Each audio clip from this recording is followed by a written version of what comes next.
我现在觉得，哎，女孩子都比较注重打扮，但是你知道现在真是这个女性的声音呢，慢慢起来了。我现在发现有些女性主义者说的我们也挺颓，就是说，整天你们要求女人怎么样的会打扮，或者这个以貌取人。看看你们这些直男癌，你们整天舔着个肚子，满脸油汗，你们是什么品味？所以在网上也出来这么一组照片，被称为叫什么？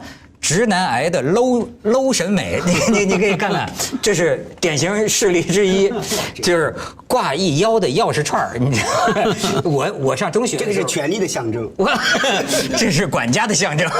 你看，你再看下边，哎，金的皮带扣，啊，你再看下边，就是穿凉鞋穿袜子，穿凉鞋穿袜子，哎。这个立领，哎，有时候佳慧也这么穿。我从不干这种事。哎，相比之下呢，我好像觉得呢，你比如说我跟你讲，你像我这个大陆这个北方人，我自己就感觉我跟他们实际还是有点不一样的，就是说我只是做节目讲究一点。实际上，就像你说的，平常生活里，你知道吗？这夏天我就一大裤衩子、踏拉板，就是我实际上是个糙人，你们实际上是个粗人。但是后来，所以我们那个徐子东老师有句话很有意思，他就说他说穿衣服也是对身体的一种管制。他说他当年到香港发现一个很有趣的现象，他说香港的小孩不穿开裆裤，我们小时候都穿开裆裤，都有对。他说你看。我们就穿开裆裤，它会孕育出一种什么样的调调，对吧？就是它比较就随性，它比较随性。其实我觉得我要回应，我觉得杨老师讲的那个气息真的是太对了。我最近呢，因为往返北京跟香港，我等于就是一半时间两边住。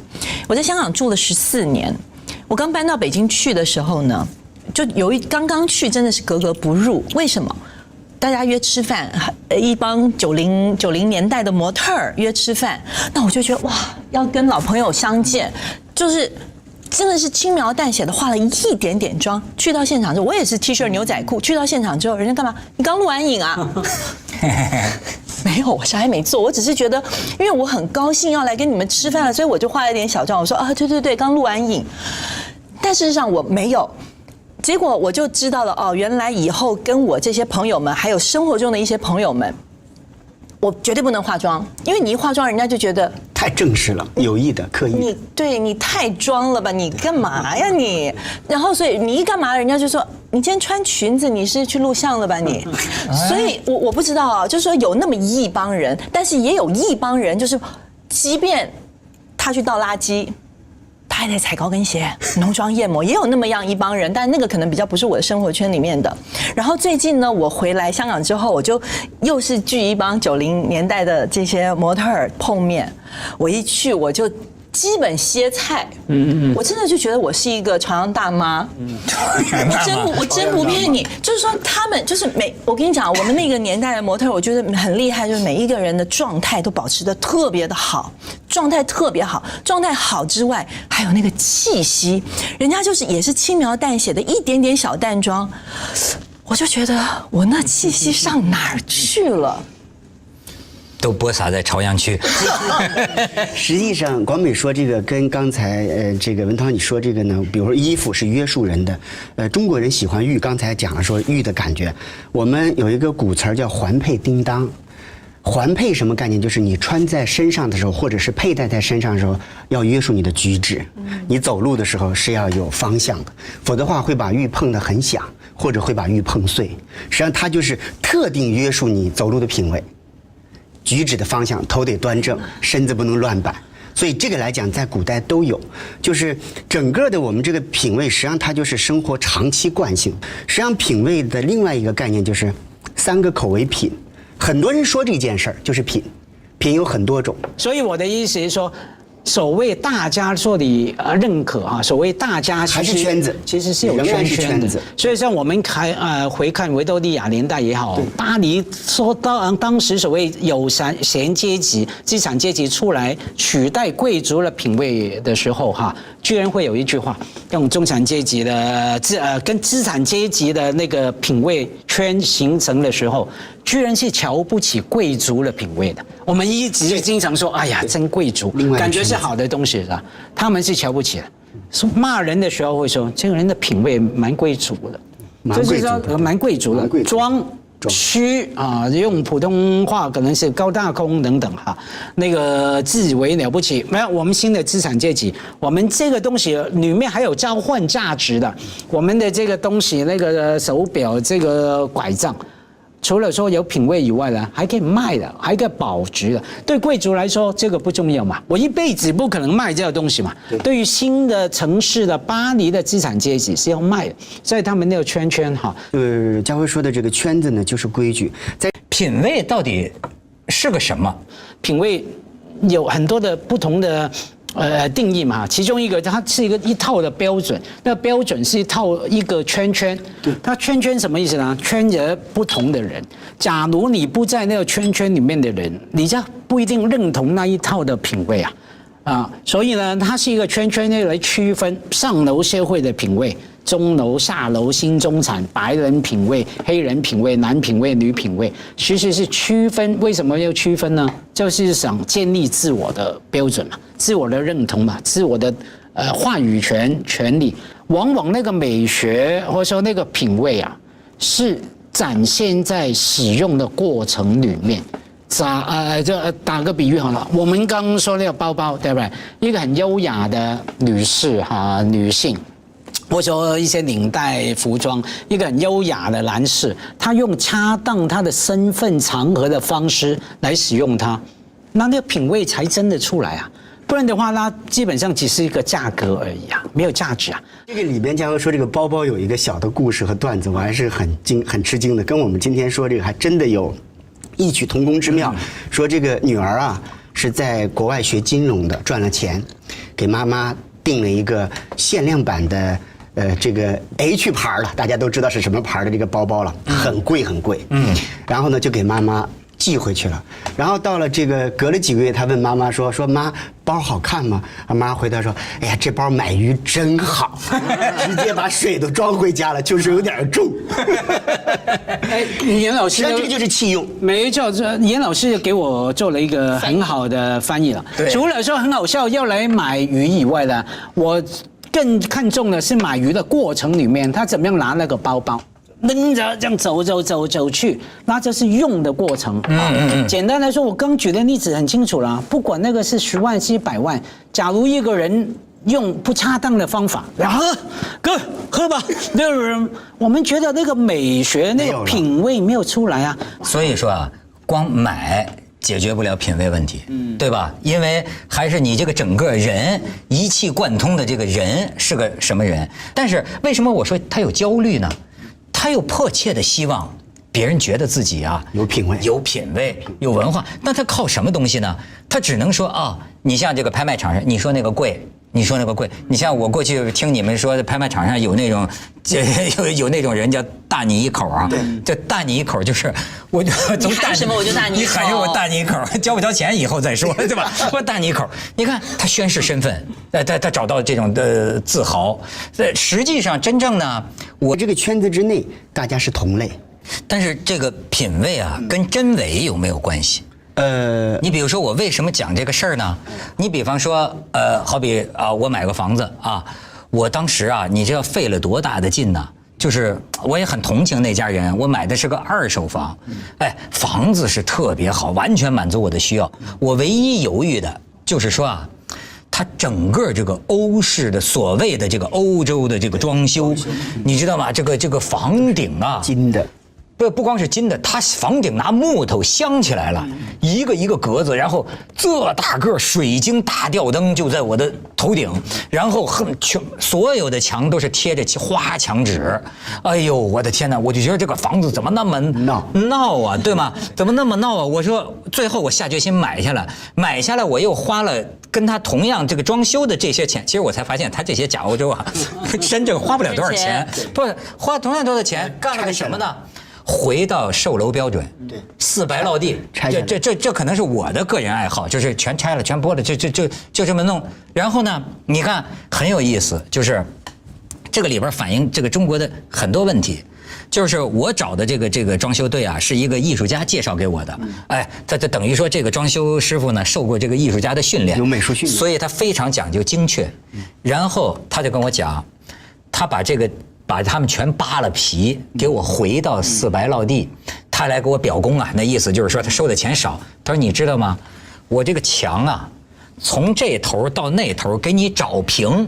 我给你磨了得有半尺厚的腻子，这说明我们这个楼啊，甭管欧式建筑什么建筑，实际上墙都是歪的。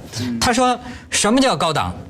他说你现在看我给你这个墙面，没有那个阴影，就墙是就齐平的，标平的。所以他说他们贴花墙纸，他们搞的这一个，实际上你就看不出来歪了。这个建筑本身这个墙都是歪的，这都不是平行的这些线。那师傅介绍给我吧，我们家师傅那个毛坯房来，他直接给我摁一3夹板，直接摁上去，他不给你找平，不弄腻子，他就说你这墙不平，我给你摁一层那个。我说你每一道墙摁了这么厚的一个板子进去之后，也就是说我们家原本可能是2000尺的房子，被你这一摁完之后，剩下1800尺。这个很精确，加壁墙可以藏人。对呀，这个走廊本来这么宽，忽然变这么宽了。就是为什么后来我就明白了，哎。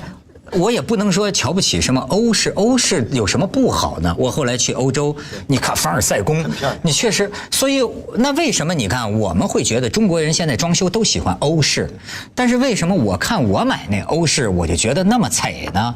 就是这个实际上呢，我还真是观察过。您说这个欧式是什么造成的？我们现在近几年好多了啊，早几年有很多所谓国外的名字品牌的这些家具啊，包括装修，它主要用的是什么呢？就是石膏，一个很漂亮的凳子，它实际上就是拿石膏糊的，然后给你刷漆。它跟你看到的欧式是不一样的，它只有一个皮。就外边那层假皮，里边全是糊的。你拿脚一踹倒那个凳子，里边全部是那个，就相当于你买了个凳子，它不是木头的，它是拿石膏做的。这就跟现在咱们盖的很多那个新庙一样，你看也是那个大屋顶，也是那个斗拱，但是都是水泥弄。对，他拿水泥倒模的，这算水泥雕塑，是吧？那就算他弄得再好啊。假如还是从“用”这个字，对，弃用，就是说你还要看谁跟你一块用。对，听说内地有些城市好像装潢成变成欧洲城嘛，不是吗？对，那房子全部叫小镇，甚至那个大门都请了一些洋鬼子，假装戴着那高帽子啊，骑着白马在守卫啊。可是你住在里面，走在那边，你看到一些居民，不是那个格调，有些是很好的品味上我们非常敬仰可是好多你又觉得。还是拿着一个很贵的包去买鱼嘛，去买菜嘛。哎，倒过来了，我会说起一些可能有人觉得非常不舒服的话，就是说为什么那么多人喜欢去日本呢？不仅是香港，内地好多朋友，很多朋友，因为我们都明白嘛，同样的景观，有时候我走在香港，觉得有些景观我眯起眼睛看也蛮不错的，某些街道，日本等等，可是出现在那个地方的人你就感觉让你整体感不一样嘛，气势不一样。去了日本，不管走在哪里，对不对？基本上你看到来这里出入的人，然后他的仪态，刚说到有没有化妆，日本女人喜欢化妆嘛老太太也化妆什么什么，基本上打扮是一种礼貌。假如我们再说到您刚才说这个就是品味，前面换一个字，配位，品味也是配位，它得协调。不协调的东西确实很难产生品味，我们前面叫品味。刚才佳慧说这么长一段非常好，就是配位。就那天去的时候，莫言先生的衣服和他所有的形象和他要去的场景不配位，所以你就会感觉没有品味。我可没这么说，你说我来翻译了这个概念，替你说出了你没说出的话。但是就是根据我这个后来又移民到这个北京之后呢，我这8年来我的观察我发现就是很多的专业人士，他们会普遍，尤其是男士，他们普遍的认为腹有诗书的人是不可以过度的装修、装饰、打扮。否则会损坏你的专业性，是不是有这个问题？他是我觉得这个事儿说的就复杂了，就是说，你看你刚才讲这个莫言，我再给你讲一个人，就比如说这个北大教授说季羡林，我们还有另一种美感，就是说在北大说见到季羡林，那学生不认识，以为是个校工，哎，老头儿，后来才知道是季羡林，永远就穿这个旧的这个中山装，中山装，对，跟个校工一样，看上去，哎。但是中国古人有句话呀，叫圣人不相，就是说衣冠看人呢是大部分一般人的程度，但是呢那些真正的你看我曾经有一个观感啊，有一个观感，我觉得就挺有意思，就是说啊，穿的特别合适，就像你觉得特别配位，形象和衣着特别配位的，我在中国的这个演艺圈观察啊，往往啊是第2等的明星。你看他们的容貌、身材都特别配位，但是你比如说中国最火的，你比如演小品赵本山，你看这赵本山老爷子，他就已经到了一种穿什么随意了，就你他无所谓，你甚至比如说说最有名的导演张艺谋，你看张艺谋穿什么？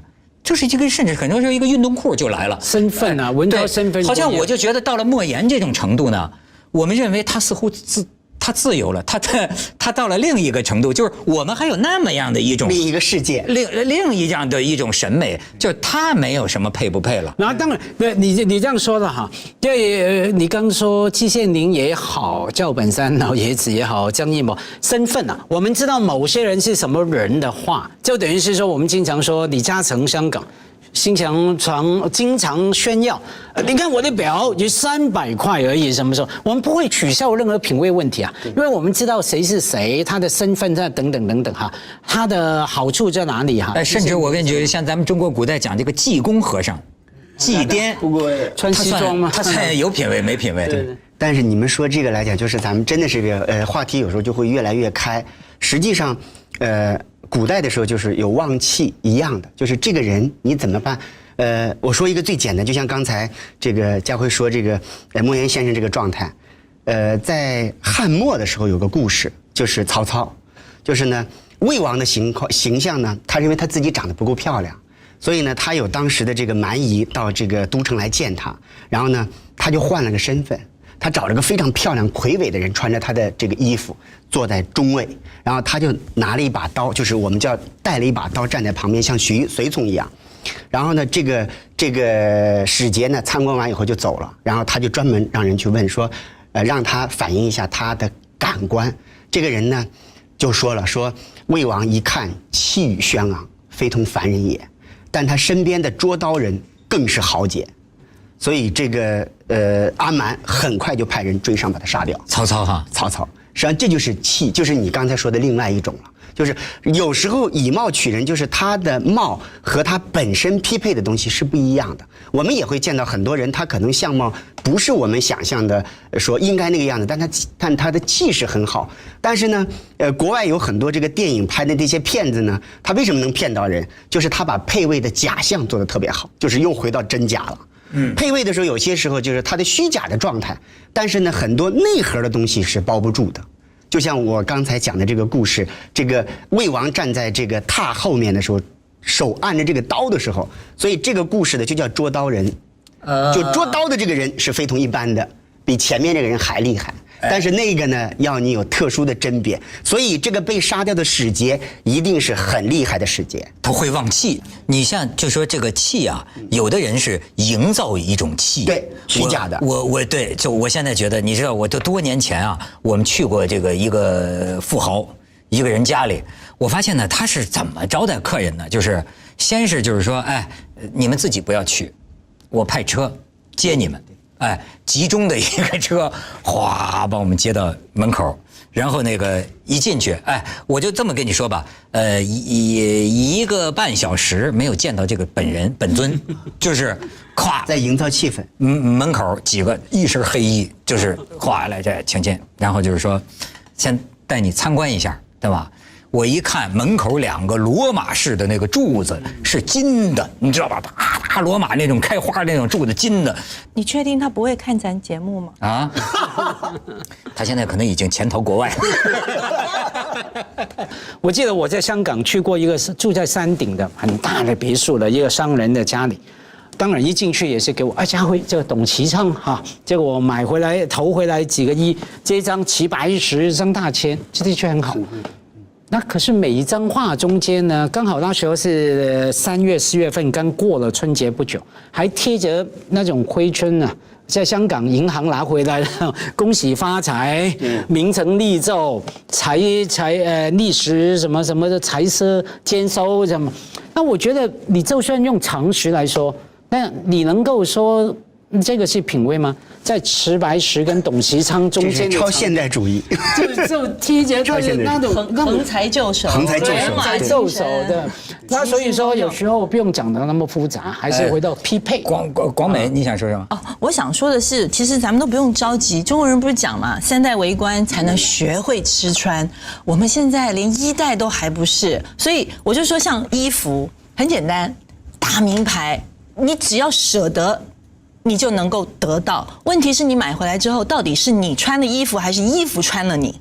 哎，一样的，这个东西，齐白石，你回家之后，你的气压不住它的时候，你就老被齐白石压着。所以我就等我的第3代，再让他们去那个。但是不是第1代就可以寻求这个表达？什么意思呢？你看刚才你们说的呀，我觉得咱们是不是聊出这么个道理？就是说呀，你像刚才这个妍妍就讲这个配位的问题，我又想起啊，文道特爱聊啊，就说儒家讲这个相应，对，什么东西啊？你比如说你跟你的爱人要相应嘛，才能交相感应嘛，对吗？好，你像我们的很多朋友，他们喜欢这个收藏，你知道为什么这个人喜欢收藏黄花梨家具？对，这个人喜欢收藏画，这个人喜欢书法。你再推广一步，就像一个艺术家，他画这个画啊。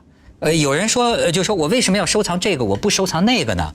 有个老师就跟我讲，其实啊，你喜欢什么东西，就是因为那个东西啊跟你相应。你实际上啊，比如说你家里怎么装修，这是你在表达你自己，你在表达你自己。所以说，如果你真的喜欢这个脚胎，你觉得这个。比如说，你最喜欢这种迷幻的线条，平常你为人呢也是这样，喜欢一种迷幻感的画面。于是可能你穿的衣服，就是说它表达了你。因此呢，不管说是有钱没钱、穷的富的，它其实啊，我今天穿什么，在我力所能及的条件内，都是一种。比如说你今天都是品味，你选择穿哪件衣服出门，其实是表达你自己，反映你自己。我到你家里一看，我马上了解到。您这个人他的精神世界，比如说你是属于晚明的人那种精神世界，你是活在那个世界，或者说我发现你是活在欧洲中世纪的那样的一个美的世界，因为你家里摆的、墙上挂的，都是这些东西。所以说，实际上本质上说呀，所谓这个品味，其实是不是说是你这个人的表达，你寻找的是。能表达你能相应你的东西，而我们也就从这些地方看到了解读你的品味，解读你的品味。所以说，有的时候像家辉说的那个，你家里挂的东西，你根本不知道为什么好，你也并不真正的喜欢，你是为了彰显你的身份，这玩意儿值钱。对，当然由此我们也就了解了你的品味嘛。对，谢谢。品味，这是一种礼貌，对，它肯定是一种礼貌。然后甚至说这种东西礼啊，不管开裆裤什么，那它里面有一个礼的要求，对于行为举止的标准的要求。所以去日本，你知道，不仅是享用那种品味，不仅是买那个品味，也当买那种想象嘛，把那个东西买回家。去日本的快乐在于说，我能够看到一群这样的人。使用那个东西，用插炉持份的身份跟仪态来使用。对，这个很重要，非常重要，就是场景、境遇和它所有的环节。我觉得讲品味这个事情是很不公平的，因为你的生长的环境、你的家庭的经济条件允不允许你，你还有没有那个时间去研究这些东西，还有你的圈子是不是对的？就像。这个我刚才杨老师把这放我面前我真的心惊胆战的，我好想进这个圈子，但我咋看也没看懂。就是我觉得圈子真的是没有广美，你说公平也行，不公平也行，不公平，这绝对公平不了的。因为当你说我一开始说品味就是不同的圈圈的时候，当然有不公平的部分，等于是说有人住2000尺，我家里住300尺哈，一样哈。我住过100，对，坐什么样的车？那你刚最后一句就对了，就是我要说，你说你也住过100尺，那现在住2000尺，中间的过程你要付出什么呢？比方说，你刚说，哎呀，我也想进这个圈，可是我没看懂。问题是，假如你要的话，你可以学啊。比方说，我不会说你哈，我比方说一个人走过来说，哎呀，我看不懂啊，只知道贵，我想进，我不懂。可是不懂的话，我会跟他讲，小朋友，你每天把看韩剧的那3个钟头，看点书，了解器物的美学，了解这个那个，不用3年，不用2年、1年。或甚至半年，你就懂了，你要懂领略了，慢慢再来就行了。那就这一点来说呢，是公道的。你要不要把你看韩剧的那3个小时花在这里去 acquired？ 当我们讲的品味啊，英文有个字很好的，说品味是什么样的 taste 呢？或者说文化是 acquired 取得的。你要付出的，要去学习，要取得的，不是我们坐下来说，哎，你有钱就有品味，你生下来就有品味，没有。那你凭什么说我们看韩剧的品味就是不好？你这样想多了，你这样想多了，太多了。我现在是说那个选择，你要把时间花在哪里？它是这一个问题啊，就比如说刚才广美提到了住100尺的问题啊，就是说，在今天社会里，更大多数的，比如说年轻人，我没有什么钱。甚至我也没有什么时间，对吧？谋生就占据了这个就全力挣扎了，对吧？那么，品味这件事儿在我身上怎么说呢？实际上这个倒过来，咱们就说这个100尺真有意思。我前一段时间也看过几个这个网上的新闻，就比如说有年轻人夫妇2个人到陕西的终南山去住，2万块钱，他把屋子布置得非常典雅。实际上，我认为品味在很多时候呢，它不是说一定要拿某种东西量化，而是你找到一个心安的地方。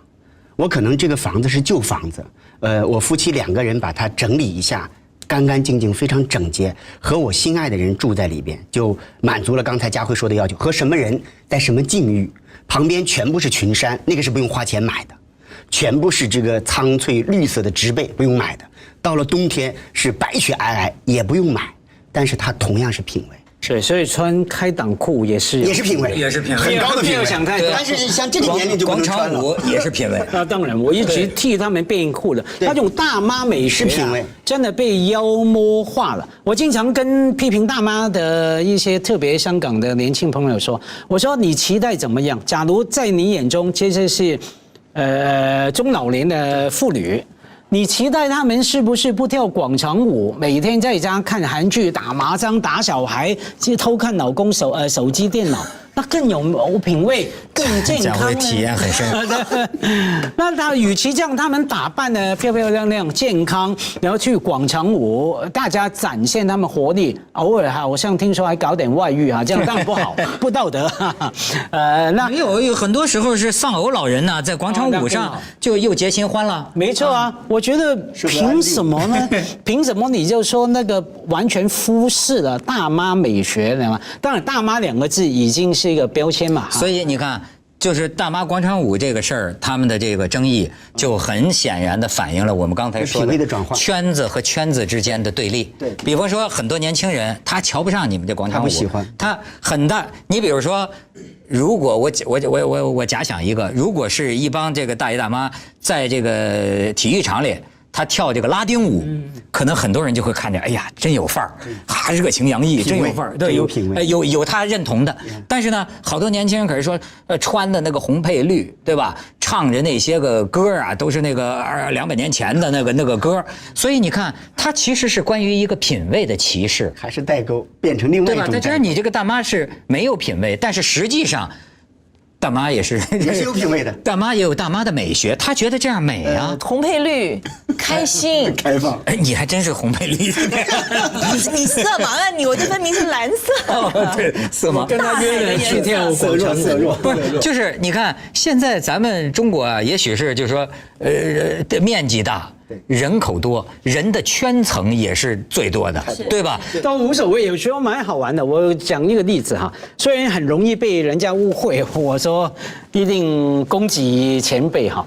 就是想讲莫言先生，当然嘛，莫言大师，夫有怎么讲啊？那句话我永远记腹有诗书气自华。对，谢谢。我知道他太懂我，跟他交往20年，我讲前面2个字，他就像那个自动翻译的，给我明白我后面要讲什么。夫有诗书气自华，对不对？那还是了不起。实际上不过你讲这个荣格呀，这倒是说咱们今天要聊的了。你看咱们一聊都是从他们祖师爷开始说起哈。MBTI， 我身边的这个越来越多的年轻人，哎呀跟我说，哎，王老师测一下，王老师测一下，你是什么？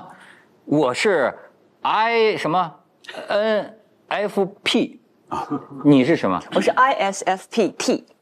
就你就5个字母不是的 ISFP-T， 那什么？它有一个分支，它那个横杠后面还会分 T 跟 A。就 A 是积极的，这个 T 是就消极的是吧？对。家辉是什么？我想我是什么就是什么。我做的时候啊，我这个人性格比较扭曲哈，我心里先想了答案。我觉得我是 ENTP，T for Tom，P for Peter 啊，就是那个。我就做的时候，我就很扭曲啊，我去迎合那个答案，有吗？选那个答案，到最后出来，果然我就是 ENTP 哈，就是外向。我大学的时候啊，就是当时我在北大嘛，就是我给30来个就我们同学，就是做过这个测试，但那个是16PF， 那个是卡特尔的人格测试，它就是分16项，就是当时我追了一个女孩，她在北理工。啊，结果我就给他们就是那些同学30来个人做个测试。哦，你就靠这个追女孩儿？因为当时太内向了，所以得找一个工具。哦，那个时候还没行医，对吧？哟，这个就不是来访了，所以。好。当时我做了测试之后，我后来就发现，就是当我看他们测试结果，我对他们了解其实不够那个的 OK， 但是等我看他们的原题，他们怎么答这个原题。我看了那个原题之后，我觉得，哎，我这样一来，我对这个人了解才是更加真实的，而且全面。所以我那个时候就对，就是那个各种各样的性格测试、人格测试不是那么感兴趣。这个MBTI 就是我去年应该才开始测。您是什么？我是 INFJ。那你觉得准吗？还真是挺准的。你这心理学家都这么说啊？对，挺准的。但是我有一个问题，就是因为心理学家你们太明白这个所有心理的这个测试的每一个问题，它设置的原因是什么？这时候不一样。你看，就是当我们这样讲的时候，你看我作为一个咨询师，就是我这个时候立马就启动一点这个部分，你俩都有一个部分控制。是吧？你们先去你们不希望被控制，所以你们先去掌控形势。所以马老师，你讲的你这个就无论是你刚才讲做测试，还是讲到当年在大学的时候，这些事情其实都是一个你说了好几次心理扭曲，在我这儿有这个部分。很短的时间之内，一句话连续说了3遍，这事就有问题。有什么问题？心理扭曲。他说了至少3遍扭曲了。啊，那代表什么呢？老师，我必须讲3遍，因为其中有2遍他们会剪掉。我太了解这次文涛不剪了。对，原来结论是我们扭曲。这代表什么？我很感兴趣。你讲了3次扭曲，你看他说在做测试题的时候，他先想到。对方是在做一个测试，所以我想要一个什么结果，然后我就做的时候有一定的就是引导，那这个时候这个测试就真不一定准了。哦，我是就是完全交出去，就是我是什么我就是什么。但有没有一种可能，因为您太了解这个题目设置的原因是什么，所以可能在不知觉中，您的这个专业把您的本性会不会有一些改变？所以这是很有意思。你看，就是虽然我是专业的，我也知道这些题它在测什么，但我这没有评判，没有说怎样好怎样不好，甚至有时候我觉得，哎，他这个题是想，往这个方向去测，那这个和我那个自己的一个准确度，就是会不会有一定的偏差？这我做一点修正，但这个做修正不是为了掌控那个题，而是我让自己更坦诚。所以你看这个时候看见这个个性上的不同，就是你俩的这个掌控性。就是要和这个题较个劲儿，要和那个这个测试者较个劲儿，到底谁说了算？你瞧，你看他每次都能把3个嘉宾变成病人，你知道吗？他这他的本能。但是你像我们新闻记者的本能啊，是碰见一事儿我就刨根问底儿。我这一刨根问底儿，我发现呢，就是这个 IMP， 就是迈尔斯什么布里格斯，这个它是个公司啊，拥有这个测试的这个公司啊，1年2000万美元呢，1年2000万美元，遍布全世界，而且就是美国的这个财富100强企业。竟然有80%的企业，哎，我真是落后于时代了。就是现在企业，就是这么多的企业，都包括这个国际公司啊，真的就用这个类似于 MBTI 或者就是 MBTI 的测试来招人，或者来分配员工，就是说他适合搞人事，他适合做前线，哎，真就这么来决定。后来我才知道，咱们中国也相当多呀，也相当多，就是公司真拿这玩意儿。当人事20-30年前已经有了。我说我大学本科是心理系哈，台湾大学，可是我1年级在另外一个大学读的，就叫做应用心理系啊，应用的哈，把心理学的理论在企业管理啦里面来用，招聘员工啊，把人分类啊，因为心理学哈，心理学不管是荣格、弗洛伊德。都曾经不同的分类法嘛，啊，看你如何来用它。比方说，我比较着迷还是弗洛伊德那一套，我到底是肛门期呢，还是口腔期，还是什么生殖器官期啊？我后来我发现我都是啊，对不对？我们都尝试用一个很方便的标签。来定位自己嘛，来理解自己，不一定把它限制哈。而现在这个 MBTI 哈也更方便共同语言嘛，社交工具。对啊，省时费力。我看不管我们有没有控制狂哈，还是像那个吴老师说把自己交出去，听起来像谈恋爱哈，把自己交出去哈，到最后重点在于说我们都不一定相信他嘛，好玩嘛。我更感兴趣的是后面的问题 ，OK， 你如何回应？你是什么类型？哈，那个才是重要。往往是一个很大的诱惑了。怎么说呢？比方说，我跟你交朋友，你告诉我你是什么的时候呢，我往往会上来就会不自觉的去那个想改变你，想挑战你。你说你是 I 吗？然后我就把你 E 的那方面挑出来。然后就会讽刺你，小来啦，你 I 什么？像文涛你也是 I 是吧？他们告诉我说你是 I 的时候 ，INFP， 对啊，他们一告诉我你是 I， 我嘴巴的茶都喷了出来的。他还不 I 吗？对啦，那这是重点。你当然很 I， 我不觉得他那个是 I 了哈，他有他的生活方式的选择，有跟人的距离的掌握啊把持。那可是出来做节目，出来对应。你非常E啊，我觉得很E啊，你没有，所以这都是流动的。所以对啊，所以像我早上就是 I 啊，碰到美女就是E了。所以呢，这你说的这个就是我呢，经常觉得它很准，就像算命啊，有的时候他怎么能说出来，对吧？但是呢，在骨子里我不把它当回事儿，因为我觉得有一个啊。当你在答这种种种心理测试题的时候，哈，实际上我觉得反映的是你对你性格当中的哪个方面比较认同。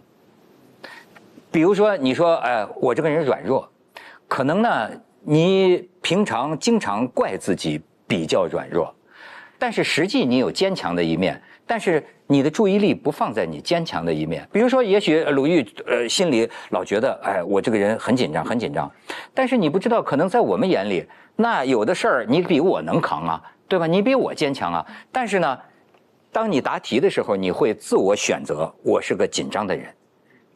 人的性格，我认为是一个复合的、多种多样的。这就是原来说的那个著名的有一个玩的游戏。就是说，你说出你喜欢的3种动物，第一种动物代表你自己认为你自己是什么，第二种动物是别人眼里你是什么，第3种动物就是实质上啊天命所归你是什么。你看这个里面，你这个答题只是反映了一个你自己对自己比较愿意选择什么。我是觉得 MBTI， 比如说我是一个非常拘谨，我是内心不敞开。我在答题的时候，我会说我内心不敞开，就是因为他把性格当中的很多过去我们会认为是不好的东西，此刻他会觉得，这是我的特点，他很酷。我会愿意因为 MBTI 的火爆，我会愿意承认我性格当中过往我认为不好的东西，它是我的一个标志。我觉得跟别人不同，这个不同会让这个人会。就是保持我的怪异，这是他这个比较好的一点，我觉得。但是呢，聊起来呢又容易获得别人认同，对，是吧？别人说哦，你是个批人，哎，似乎就被接受了。是的，这一次我又学了一个新的一个观点，我觉得吴老师应该知道，它叫什么巴纳姆效应，这以前我没听说过。巴纳姆是我们看过那个就是金刚狼演的那个电影《马戏之王》里面那个美国马戏的那个鼻祖，他叫巴纳姆，是用他的名字来命名的这个巴纳姆效应，其实就是一个特别模糊的一个东西，我们会很容易就带入进去，因为你说什么都可以。其实 MBTI 就是这样，它有很多模糊的。咱们图示一下，找找自己。你看这个种种的，就4个字母概括一个人的人格。像这个主人公类型的 ENFJ， 说谷爱凌是什么来着？我不知道。INTJ 这样好像是。他是谷爱凌是 I 呀。他是爱的话，INTJ， 所以大家都觉得不太符合，是吧？家辉没有符合你的哦，第3个是我，第3个辩论家啊，辩论家 ENTP， 你看生产鬼点子的杠精，反正都是好的，有点像，都是什么？25%的小聪明，20%表达欲，15%跳脱，15%自恋，这有点少啊！你这自恋得51%，我看，这10%探索欲，15%创造力，你看我是调停者 ，INFP，这个顶级拖延症患者太多了。我不能不承认就是我确实时间管理方面太差了。你就没有时间管理。对，你随性这真的也是你是吧？吴老师您太好了，说的随性。我不信吧，但有时候你也不能不承认。哎，这就是叫巴纳姆效应。没错没错。就是你觉得谁都对。对，吴老师有你的吗？我是提倡者。提倡者，对你今天再来这儿全提倡。南美的打工人之光啊，吴老师。那我做事真的很靠谱，但是可能老板不一定喜欢我这样的人。但是你有20%间断性忧郁，你看这的确是啊。你看这个我这个抑郁的部分，谁不是呢，大哥？谁不是间断性忧郁呢？对，谁不是呢？好，我们再看，就到底这几个字母代表什么？这字母的来历是 I 的人内向 ，E 就是外向 ，N 就是直觉型 ，S 就是实感型，就关注具体细节哈。然后 T 呢就是逻辑型 ，F 呢是情感型，依靠情感和价值观，重视感性和人际。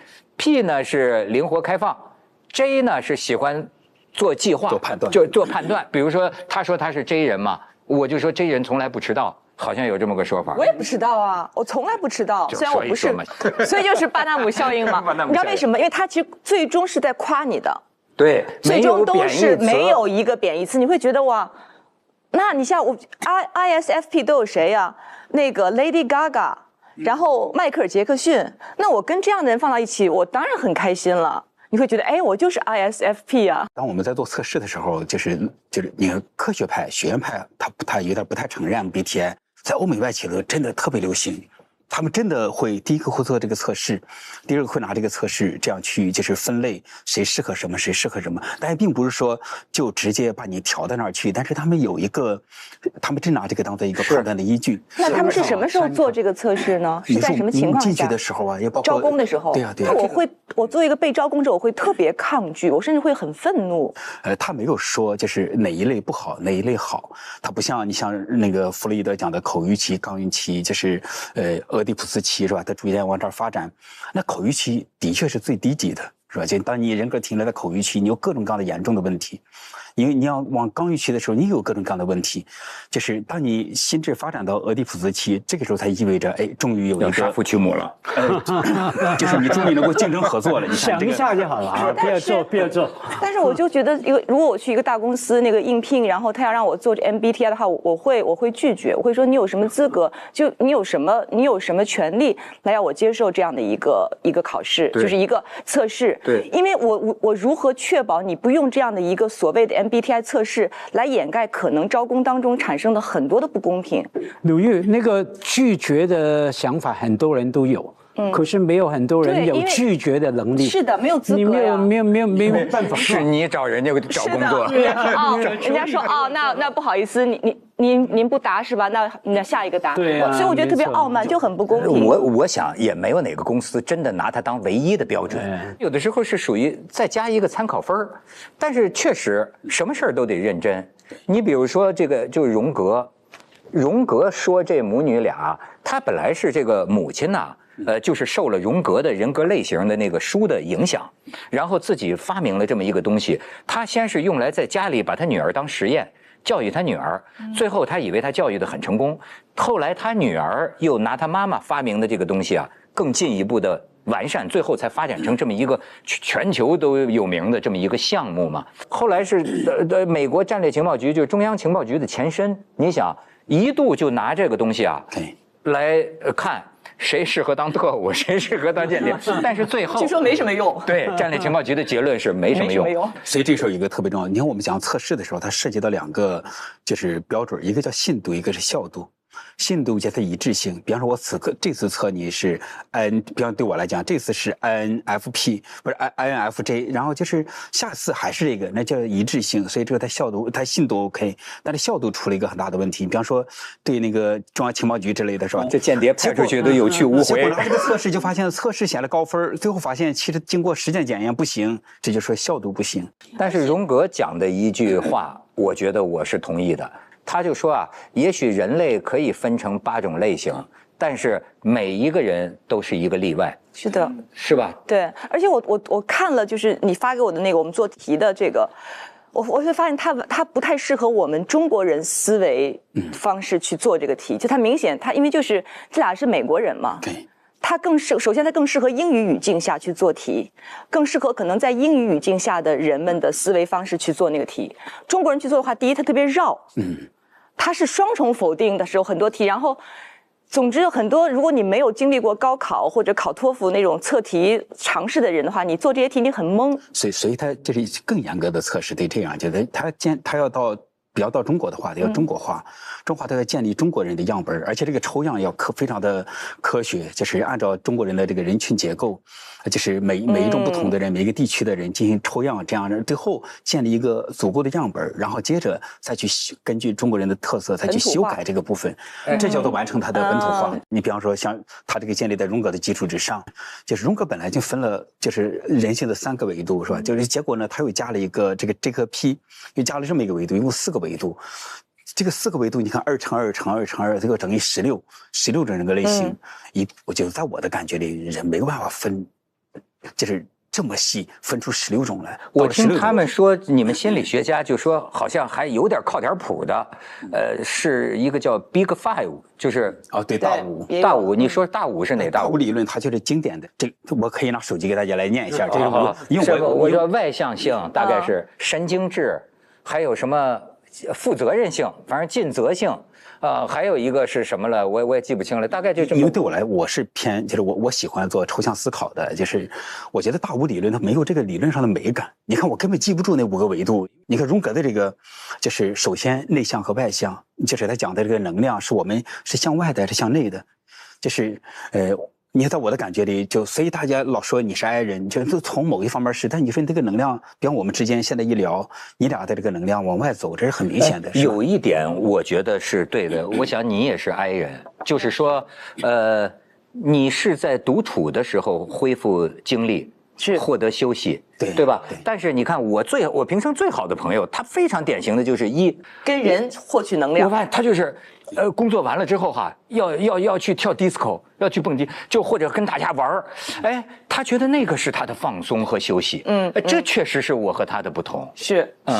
所以这是你看，先讲外向和内向，你这样一听，这非常的清晰的这么一个分法，是吧？接着这个就是 sense 和这个就是那个直觉的 intuition， 就是因为我的发音比较差，河北英语，咱俩一样。河北英语，对，他这个 sense 在讲的是，你看，当我此刻看了这个眼前的这一切，我的视觉、听觉、嗅觉、味觉、触觉都打开，我对这些具体的细节特别的在意，而且很多时候就陷在这个细节里出不来。那直觉型的，他看到几个细节，结论已经出来了。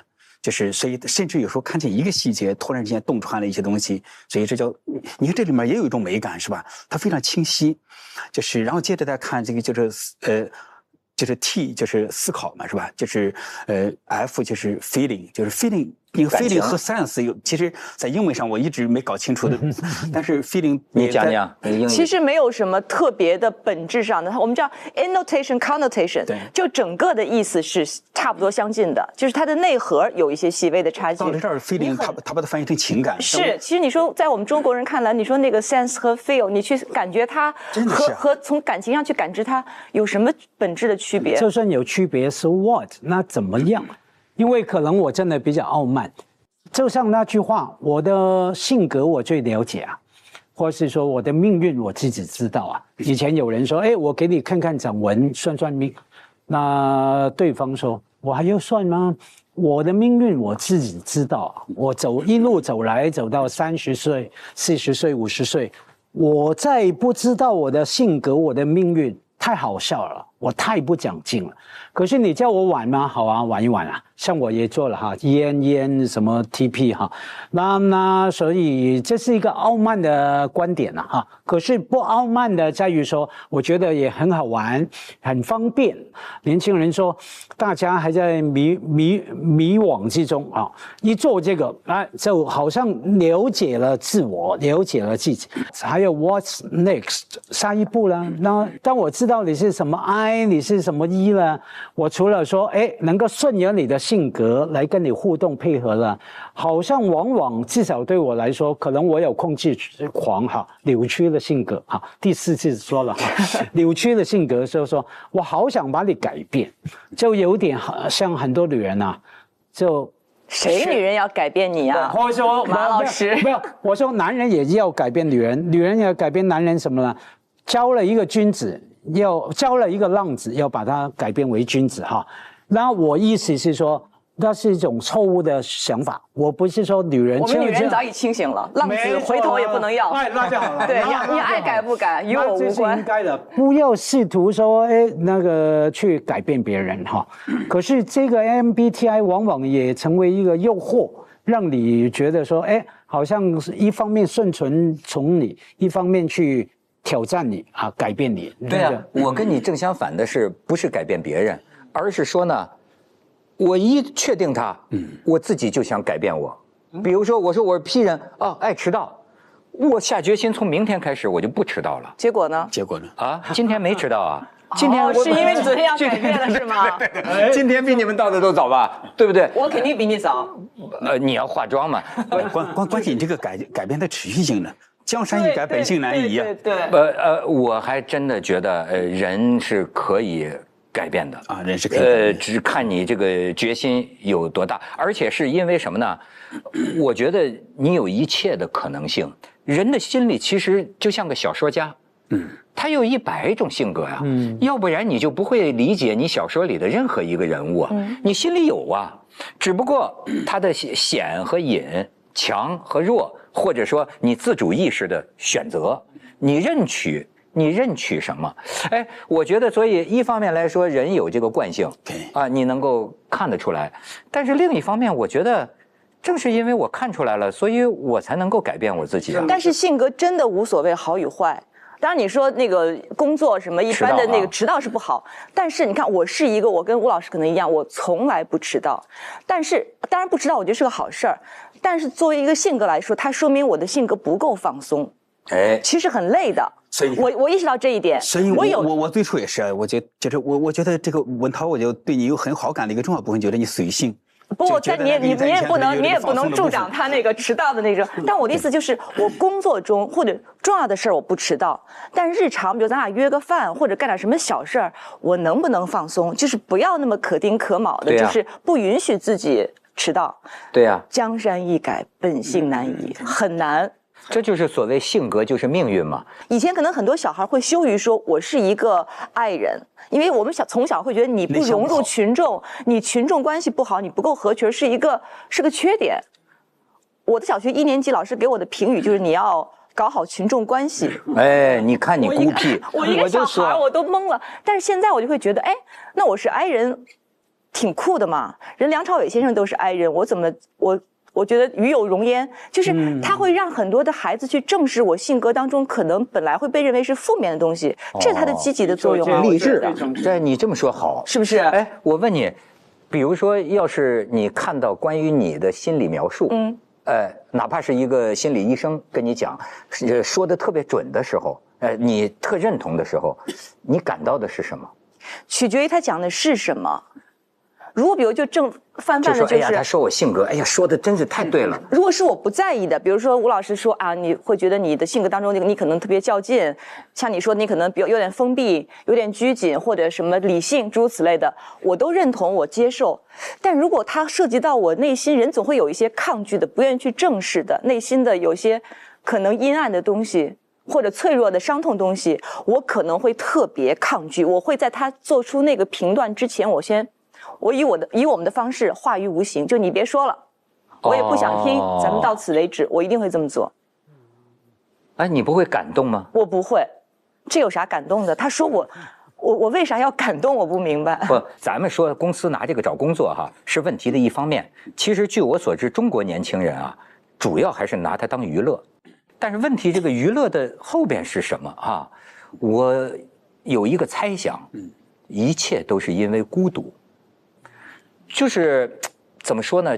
你看，当我们在谈这个的时候，我得到了注意，我对我自己得到了某种认同，甚至于你知道，有一个人跟我讲塔罗牌，你知道有个人就失恋了，在晚上啊看一通宵。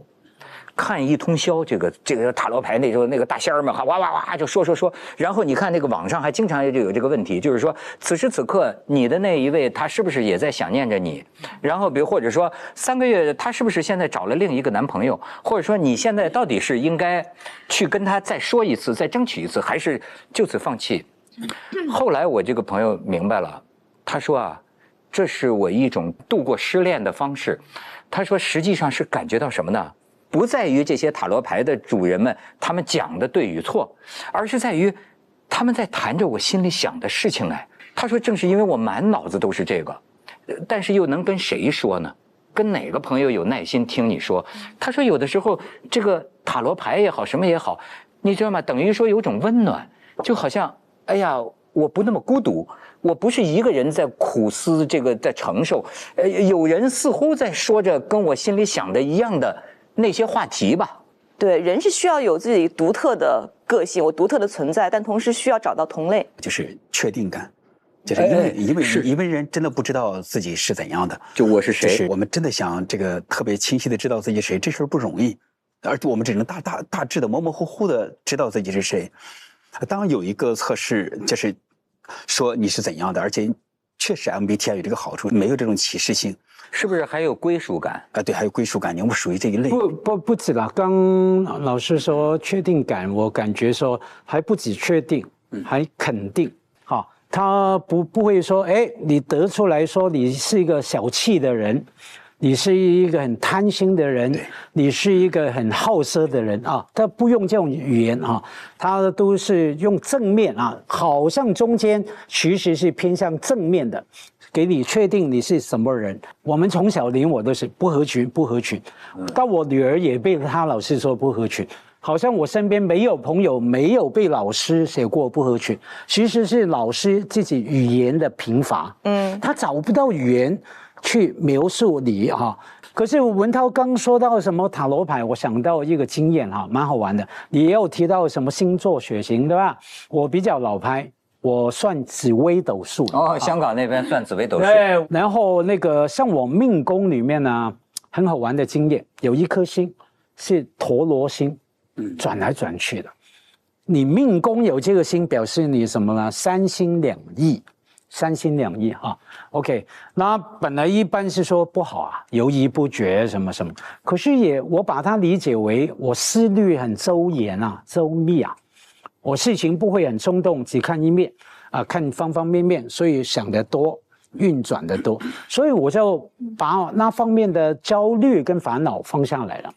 当我碰到事情，我觉得哎呀，到底 A 呢还是 B 呢？我选择甲了还是选择乙了？想了半天很烦恼啊。那我就提醒自己，那表示说我必然要经过这个阶段的，所以我要干嘛呢？冷静沉着。不要那么烦躁啊！反正我就会想，越想得多越是好事。那这个就可以引导我自己，帮助我思考。所以运用之妙在于人。对吧？有些人呢，你就把它搞成迷信，或者是搞成负能量了。但是你只要会运用，对吧？任何一种工具都可以拿来提升自己，或者说调整自己。而且这时候我们再看见这个马老师的一个刚才老师掌控，他看这个掌控的好处。刚才这些东西不高级，紫微斗数才高级，他心悦诚服，他要学这个。你看，他觉得这个，又给你看出来了，他觉得 MBTI 这玩意儿就是。他不接受，所以说那个马老师没有，我必须澄清，我刚一直以来都没有说不接受，因为掌控他有时候在就是那个东西，其实自己觉得自己在这儿，他那玩意儿在这儿，他有点看不上。但是当一旦紫微斗数，你看刚才马老师在讲，这感觉就不一样了。他要把这个东西学过来，你看，然后他有感情嘛，老师，我不是不接受，因为那个东西，像文涛又强调荣格那句话，每个人都是例外，很重要的。到我这个阶段、这个年龄，OK， 那紫微斗数也跟我有亲嘛。我就是说，我对紫微斗数也是有感情，准确的来讲是期待的感情。当年咱们在香港的时候，有一个紫微斗数的大师给我算过，所以鲁豫，你真是我是潜力股，你等着，你别嫌我老。他说呢，你这一辈子啊，反正就发不了什么财，但是64岁之后怎么着呢？发大财。多大的财啊！反正你想，他平常都是跟香港那些富豪算的，所以鲁豫，你别说你们家车库的事儿，你帮我建一车库，你给我建一车库，这就没几年了啊，这就没几年了。文涛可以给你泼，我可以先给他泼个冷水吗？你让他做2天梦，好吧？那你要我不讲，要不然他还能给我盖一车库。不行，我忍不住。您说，董木杰，你知道？铁板神算大师啊，我听说过。前一阵子过去了嘛，你看啊，101岁嘛，都有准有不准。其中一个，你刚刚说起这个那个他给黄沾算就每一年做什么事，前面都算得很准，反正就算到过了65岁，还有一个事业的高峰，大红大紫有大的影响力。大概到了73岁。才马马虎虎说，等于是说到时候再看结果呢，黄沾呢63岁走了，离开。这该笑还是该哭呢？对啊，所以那个给你泼个冷水。当然人有因果了，所以很多不管是紫微也好，星座也好，信玄学不如说信因果。因果嘛，像黄沾，我刚说他的举例他的例子，他一天抽3包烟能不死吗？到63岁。OK， 那就是人的因果。就算你命中到75岁的 ，so what？ 那怎么样？你讲到年纪，咱们以前北京同事那个公关部的那个叫我不说他名字了，他说他有一次去，就是让人问，好像说，哎，您帮我看看我怎么样？人说，你到70多岁有一个坎儿，说然后呢？没事过去了。然后说下一个坎儿呢？说80几岁，说然后怎么着呢？没过去，这个当时我们听着就笑死了。那是孟子是吧？73、84。但后来一想也行了，80多岁也可以了。万法皆空是吧？因果不空。其实过去就有人讲了，就是说这个叫善易者不占呐，就是真懂易经的义理的人，他不是占卜，循道而行嘛。如果算命算得不好。但是呢，作为一个好人，作为一个君子，对吧？就要做这件事情，难道因为这个就不去做吗？他有另一个价值观。当然，吴老师，我还是跟你有一个问题这个物以类聚，人以群分，人类这么分，有什么好处？你看这时候有很有意思，我们交朋友的时候是物以类聚，人以群分，但谈恋爱的时候又变得不同。谈恋爱的时候你发现没？就人们都是找跟自己不一样的。也不能说都是但是找跟自己不一样的非常非常常见。就是我自己的就构建了一个简单理论人性坐标体系。你看我们有一个外轴，这是自恋维度；一个横轴是关系维度。如果有一个人在这个象限，就是我们相处的时候，就比方说交朋友、共事，我们找一个和自己类似的人，这样简单。但谈恋爱的时候，我们就希望从这个位置穿过圆心，找一个跟自己正好相反的。因为这有个好处，一下把你的心智空间扩得非常的大。当然，照荣格这儿说法，就是每个男人心中都有一个阿尼玛，每个女人心中都有一个阿尼玛斯，所以就是阿尼玛是谁？就是阿尼玛是谁啊？就是女性原型。然后就是每个男人都想找一个女性原型，而每个女人都会找一个男性原型。我就知道阿玛尼，对，我也想的是阿尼。阿尼玛，阿尼玛是女性原型。对对对，女性原型是什么？对，就是男人要找一个完美的女性和完美的男性，男人都寻找一个女神。他不是完美，他就是寻找一个正好跟自己互补的。你看，为什么要找一个互补的呢？当他在这个位置，他寻找一个在这儿的，他的心智空间照顾的时候，他对这个世界的感知，对人性的感知，一下做到了最大的扩大。而这是女性也是，当你处在这儿的时候，你处在这个位置的时候，你也想穿过这个圆心，找一个和自己找这么一个人，这是你的这个灵魂伴侣。这灵魂伴侣在一起，不整天吵架，整天折腾吗？就是觉得折腾很痛苦，但折腾来折腾去，最后你的心智就扩大了。就所以说，谈恋爱的时候多吵架，拓宽心胸，是吧？其实什么叫灵魂伴侣啊？就灵魂伴侣，在我的理解里啊，就是因为我们老说人活着是为了幸福快乐嘛，一般人理解是这样，但我觉得不是，人活着就是为了让自己心变得圆满一些。就是所以说，你如果一直在这儿活着。你假如你的范围就这么大，你不狭窄吗？然后再找一个正好跟自己相反的，就一下你看，这个心智的感受范围一下大了很多。就是拓展开拓这个互补理论啊，哈，都常说嘛，找个伴侣好像跟自己不一样。我的经验在于说，这是对的。你要长期维持关系，夫妻关系也好，朋友关系也好啊，不管你有什么不一样，一个比较安静，一个话很多。像我太太一天只讲3句话的，早安、吃饭、晚安就讲。那我都讲，我心里非常感恩。万一她跟我一样话多了，抢着讲，早就打破头了，对吗？那大家我讲话你就听吧，就讲，点头看着我。可是有一个东西一定要一致的，那才能可远、可久、可亲的，是什么呢？价值观啊，就是榨汁机，榨汁观。好，请替我怎么把它榨取干净？没关系，你有字幕。开玩笑，开玩笑。这样价值观value 那个价值观，比方说2个人相信什么是好的，什么是美好的，什么是正义的，什么是应该做的，什么不应该做的。假如在这个上面差距很大了，你走不久了，也走不舒服了。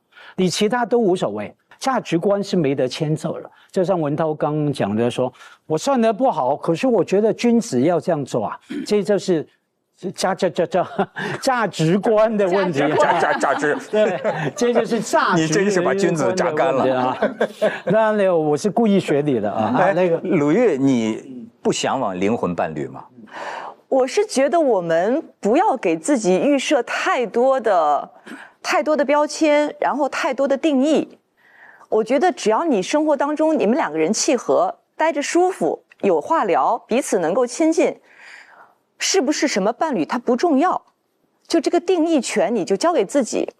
我觉得最大的问题就产生于，就是我们在一个事情发生之前，我们预设了很多的标准，很多的概念，然后我还没有什么人呢，我就先奔着我得找一个灵魂伴侣，这就是所有问题的开始。这是我觉得涉及了一个特别重要的部分。我们到底是有自己的意识，有自己的脑袋做决定选谁，还是你最后，因为讲到这个恋爱的时候，有时候你不可思议的被一些人吸引。你感觉那个东西它不是由这儿决定，所以当然你也可以，鲁豫讲的是有自己的这个自主意识，有自己的心来决定，但是其实我就再次看见你俩之间就是有一些这个共同的部分，就是那个要自己掌控。你越来越把这俩说一块儿了，是吧？他们俩是一灵魂伴侣吗？我是特别抗拒在生活中给我塞很多的概念，就我从来没有想过谁是我的灵魂伴侣这个事儿。灵魂伴侣这个词，它不在我的日常语汇和我的思考范围当中。听着都臊得慌啊！要哪天给你找了一灵魂伴侣。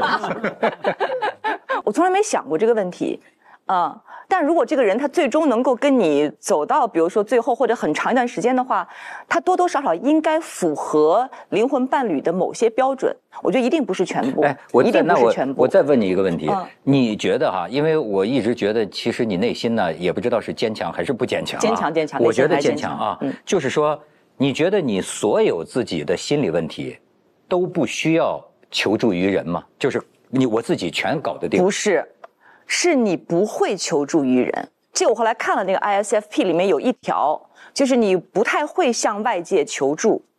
这个就是我刚才特想问吴老师的，我觉得就很绝望的一点，就是人需要了解自己吗？需要，因为像您说，我要找到一种认同感、归属感和确定感。但问题是你认定了、确定之后，你知道问题所在，其实你无能为，你改变不了。就是当然，如果我们大概了解自己，贴个标签儿，就归个类，然后立马就获得一个确定感，这是我们所以说这是 MBTI 或者其他各种测试的，就是它的一个局限所在，是吧？就它是大概其，但是当我们能够这个精细的去了解自己的时候，我觉得这是个很美妙的事情。但是，对，我觉得我挺了解自己的。